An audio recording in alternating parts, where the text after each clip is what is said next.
Hello बच्चों, यह concept video forced oscillations and resonance condition पर आधारित है। बच्चों, अभी तक आपने फ्री ऑसिलेशंस, डैम्प्ड ऑसिलेशंस के बारे में पढ़ा हुआ है। यहाँ पे बात करेंगे हम इस तरीके की इस सिचुएशन की जहाँ पे हम ऑसिलेशंस करा रहे हैं with the help of external forces, यानी कि सिस्टम की नेचुरल फोर्सेस के अलावा हम बाहर से एक फोर्स लगाएंगे in order to facilitate oscillations.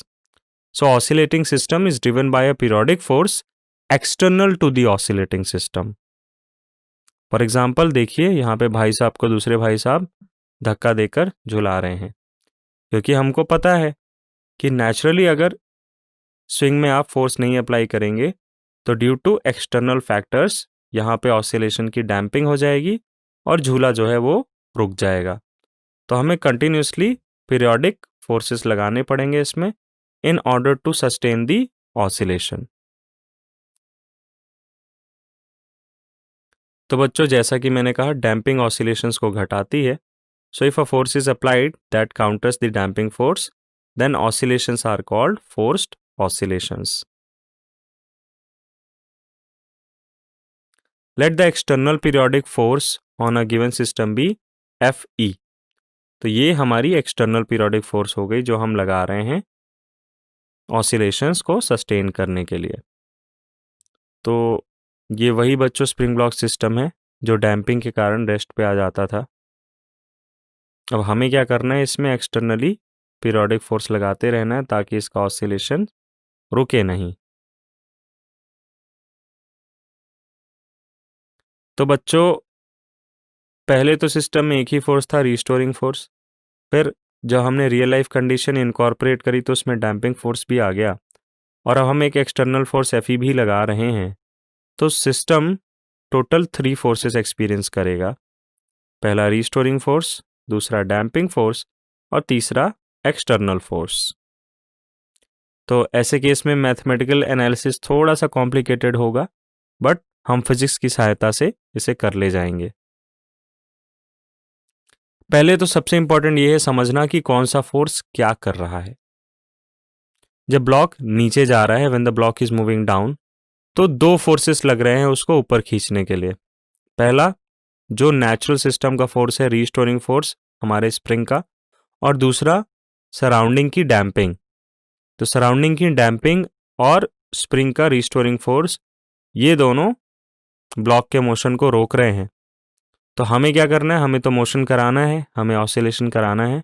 तो हम एक्सटर्नल फोर्स को इन दोनों फोर्सेस के अपोजिट में अप्लाई करेंगे, और इसी तरीके से हमारे ऑसिलेशंस फिर बच्चों सस्टेन कर पाएंगे भविष्य में। Let the external periodic force be Fe। Fet is equal to F0 cos omega d t. बच्चों, ये भी एक टाइम डिपेंडेंट फोर्स है।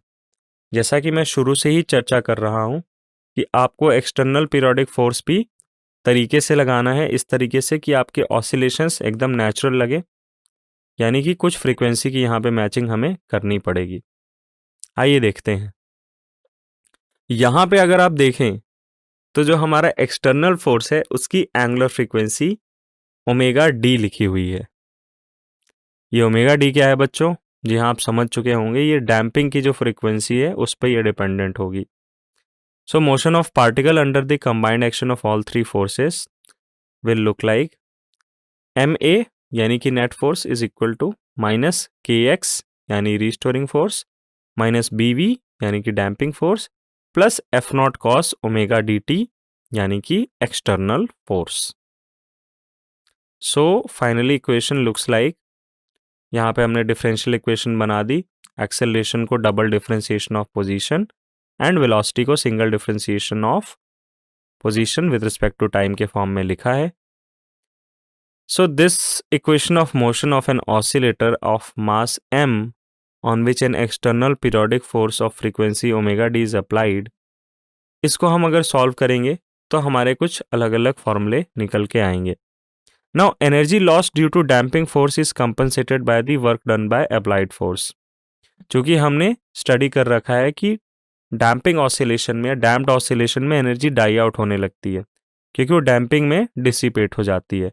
तो वो जो एनर्जी सराउंडिंग में खर्च हो रही है उसी के इक्विवेलेंट हम अगर वर्क कर दें तो एनर्जी हमारी मेंटेन रहेगी हमारे ऑसिलेटर की। तो बच्चों इनिशियली जब कहीं किसी तरह का व्यवधान नहीं है तो बॉडी अपने नेचुरल फ्रीक्वेंसी ओमेगा से ऑसिलेट करती है। उसके बाद फिर रियल लाइफ कंडीशन में डैम्पिंग होने लगती है। So after some time omega dies out and then the body oscillates with the frequency of external periodic force omega d. Displacement after the natural oscillations die out and is given by xt is equal to a cos omega dt plus phi. बच्चों ये omega D वही frequency है जिस frequency से हम external periodic force apply करने वाले हैं। नाउ ए यहाँ पे जो बच्चों एम्पलीट्यूड होगा ऑसिलेशन का, this will be function of omega and omega D. Omega यानी कि नेचुरल फ्रीक्वेंसी ऑफ ऑसिलेशन और ओमेगा डी यानी कि angular frequency eight which the periodic force external periodic force is applied. यहाँ पे जो हमने ओमेगा डी का कोफिशिएंट लिखा है टी, बच्चों ये वह समय है, it is the time measured from the moment external force is applied. यानी कि आप वह टाइम यहाँ पे लिखेंगे जो कि एक्सटर्नल फोर्स अप्लाई करने वाले मोमेंट से स्टार्ट होता है। एक्सटर्नल फोर्स अप्लाई करने के पहले वाले टाइम को आप इस इक्वेशन में इनकॉर्पोरेट नहीं करेंगे। तो बच्चों जैसा कि मैंने कहा था कि एक कॉम्प्लिकेटेड फार्मूला होगा। एम्पलीट्यूड का फार्मूला आ रहा है F not. F not is the amplitude of external force applied. अगर आपको याद हो, मैं याद दिलाना चाहूँगा। So amplitude is given by F not divided by mass square into omega square minus omega D का स्क्वायर, इन दोनों टर्म्स का जो डिफरेंस है उसका स्क्वायर, प्लस ओमेगा डी का स्क्वायर इंटू बी का square whole raise to power half. तो बच्चों मुझे तो एक मिनट लग गया इस फॉर्मूले को बोलने में, इतना लंबा फॉर्मूला है, पर याद करना आसान ही है। दो ही फैक्टर्स यहाँ पे आ रहे हैं, ओमेगा और ओमेगा डी। फाई जो हमारा इनिशियल फेज होगा, tan phi is given as minus v naught upon omega d x naught, where m is the mass of particle, v naught is the velocity of particle at time t is equal to 0, x naught is the displacement of particle at time t is equal to 0, f naught is the driving force on the particle at time t is equal to 0. So amplitude of the forced oscillator depends on the frequency of driving force omega d. Oscillator behaves differently when omega d is far from omega and when it is close to omega. यानी कि एक गौर करने वाली बात बच्चों ये है कि जिस एंगुलर फ्रीक्वेंसी से हम एक्सटर्नल फोर्स लगा रहे हैं, अगर वो हमारे नेचुरल ऑसिलेटर यानी कि नेचुरल ऑसिलेटिंग फ्रीक्वेंसी ओमेगा के करीब होगी तो ऑसिलेटर अलग बिहेव करेगा, और अगर वो उससे दूर होगी तो बिहेवियर अलग होगा। अब इस बात का एनालिसिस करते हैं कि ऐसा क्यों होता है और किस तरह के प्रभाव देखने मिलते हैं।